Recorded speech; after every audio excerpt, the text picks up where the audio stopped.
So answer to question number 2, how does the acupuncture work? The answer is the injury current. When you insert the needle right here without any stirring, it will induce the injury current. And according to Chang's code, that injury current will reduce the capacitance, say from roughly 1.4 picofarad to like 1.0 picofarad. I'm sorry, it's roughly 1.3 to 1.2, okay, or 1.18, something like that. For the C curve, it's like 20%.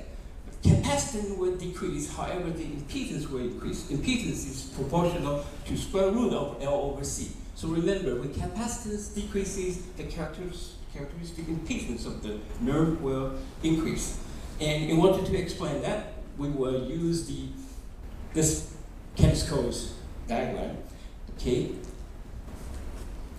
This part is capacitive here, and this is increasing. When you project onto the y-axis, it will become your capacitance. So this region is out. When we insert a needle, it has to decrease your capacitance. So it's somewhere over there.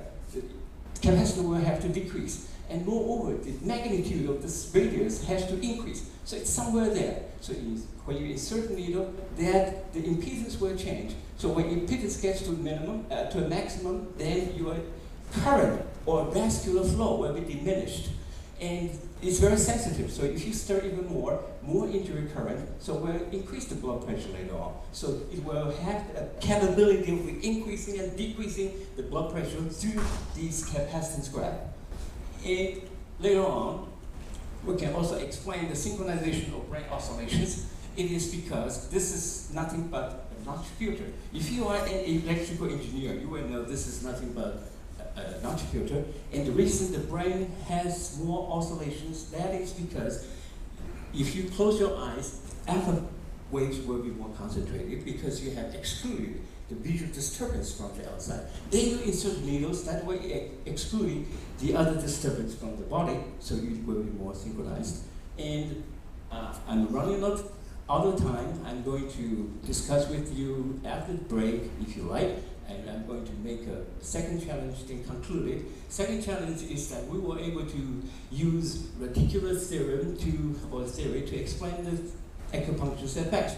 But so far we cannot do it with synaptic connection with 100 billion neurons because a serial model will take too much time and a parallel model will have noise, no synchronization. So basically that's the conclusion, and I wonder if you have any questions. Questions, we have time maybe for 1 or 2 questions. If you need to think about them, you can ask later. Okay, thank you very much.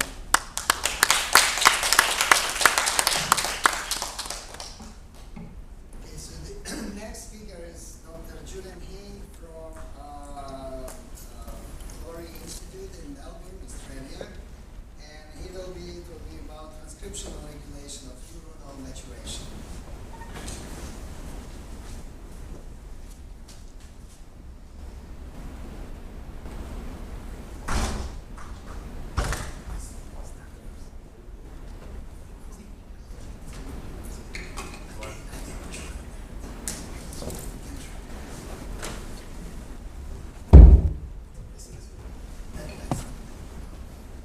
Sure, yes. Yeah, thank you. Perhaps from the podium. Thank you for the really interesting talk from the previous speaker.